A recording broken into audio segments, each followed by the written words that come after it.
ওইগুলির মধ্যে ওয়াসিম মারা যায় অন দ্য স্পট। নিচ থেকে 10 মিনিট পরে ফোন করলাম, ওয়াসিমের কি অবস্থা? তখন ওই পাশ থেকে কান্না সরে অবস্থা, ভাই ওয়াসিম তো মনে হয় আর নাই।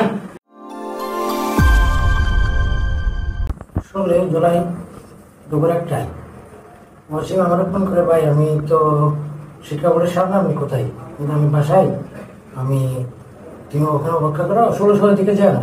16 শহরের আগে থেকে ছাত্রলীগের সাবেক সাধারণ সম্পাদক নুরুল আজিম নদীর নেতৃত্বে অবস্থান ছিল, ওদিকে যায় না, ওদিকে অ্যাভয়েড করো, অ্যাভয়েড করে তুমি ওদিকে আশেপাশে থাকো। তো আমি বলতে ভাই ঠিক আছে, আপনি আসে আমার একটা মেসেজ দিলেন। আমি মেসেজ দিলাম, ওয়াসিম তুমি কই? কিন্তু ভাই আমি শিক্ষা বোর্ডের সামনে, এটা আমি মনে করে আসি, তুমি নিজের সাথে যোগাযোগ করে আসো। এবার আমি ওয়াসিম সহ অনেকে আমি অবস্থান নিলাম সমাজ সামাজিকের সামনে, কাজের সামনে। তখন এর মধ্যে আমাদের কেন্দ্রীয় ছাত্রদলের সভাপতি তাকে বেতন দিল, নোমান জয়েনে হাও, যে কোনো পরিস্থিতিতে আজকে মুভমেন্ট করতে হবে, মিছিল তোমার থেকে শুরু করতে হবে। ঠিক আছে, ওটা একটা সুস্পষ্ট আমার নির্দেশনা, ওটা তোমাকে ও ফোন দিতে পারে। এর মধ্যে আমি শুরু করলাম, ঠিক আছে আত্মবিশ্বাস আমি মিছিল আমি করবো। যাত্রাটা আমি করছি 1600 মুরাদপুর মোড় থেকে, যে এটা ওভারব্রিজ নতুন করে স্টেশন করে আসুন মেইন রোডের সাথে। তখন আমি শুরু করলাম আমরা গুটি করে 80-90 জন। তখন দেখলাম চারিদিক থেকে কি ওই বুকের মতো ছেলেরা অংশগ্রহণ করতেছে। অংশগ্রহণ করার এক পর্যায়ে একদিকে হচ্ছে ষোলকবহর, আরেকদিকে হচ্ছে 2 নম্বর গেট, আরেকদিকে হচ্ছে মির্জাপুর। 3 দিক থেকে ছাত্রলীগের যৌথ হামলা, পুলিশ এবং ছাত্রলীগ যুগের সশস্ত্র হামলা। এই হামলার এর মধ্যে এক পর্যায়ে আমরা যখন মুভমেন্ট করলাম, 3 দিকে আমরা মুভমেন্ট করলাম। আমি একটা মুরাদপুর ওই সাইডের দায়িত্ব নিলাম, আরেকটা গ্রুপের দায়িত্ব দিয়েছি ষোলকপুরের পাশে, আরেকটা গ্রুপের দায়িত্ব দিয়েছি মির্জাপুরের ওই রাস্তা দিয়ে। আমরা 3 ভাগে বিভক্ত হলাম। বিভক্ত এর মধ্যে আমিও আছি, ওয়াসিমও আছে আমার পাশে। আমরা বেশ কয়েকজন, তখন তো হাজার হাজার ছাত্র জনতা। এক পর্যায়ে ছাত্রলীগ আমরা দাবা দিয়ে 2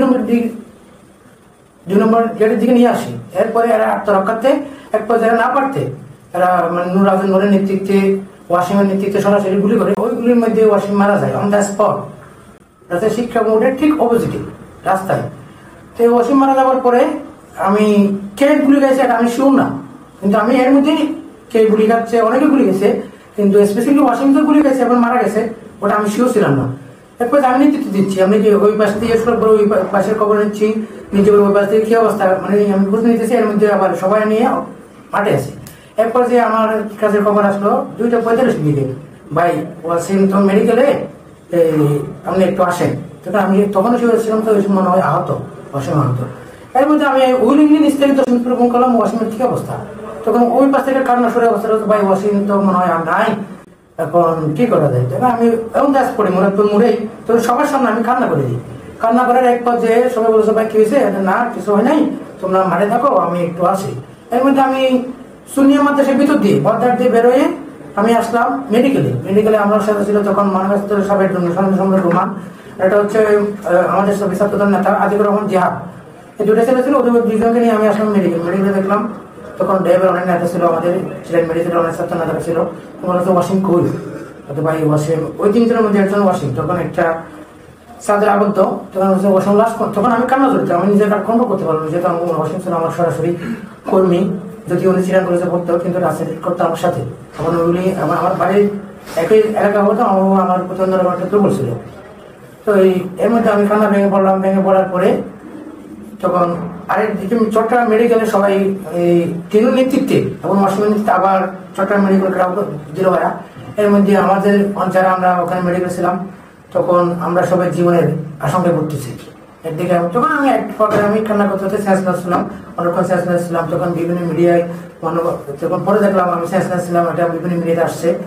এই হচ্ছে অবস্থা। ওয়াসিম ছিল আসলে এর আগের দিন 15 জুলাই আমরা 16 সালে যে অবস্থান নিই এবং যে মিছিল যে যাত্রা শুরু করতাম, এর মধ্যে ছাত্রলীগের হামলা, এই হামলার মধ্যে অগ্রভাগে ছিল ওয়াসিম। তখন ওই আমরা যে অগ্রভাগে ওয়াসিম সহ আমরা গুটি করে 20-25 জন অগ্রভাগে ছিলাম। তখন ওয়াসিমের ছিল একেবারে হাইলাইটেড, মানে একজনের সামনে পুলিশের সাথে বাড়াবাড়ি করা থেকে শুরু করে এবং পাল্টা দেওয়া থেকে শুরু, তখন অগ্রভাগে ছিল ওয়াসিম। আসলে এই হচ্ছে অবস্থা। এর মধ্যে আমার কাছে বেশ কয়েকবার আমার মোবাইলে আমি নাম্বার ইউজ করতাম না, আমার ছোটবেলা থেকে আমি হটস্পট নিয়ে আমি মোবাইল চালাইতাম, যেহেতু আমার টেকিং আমি ছিলাম।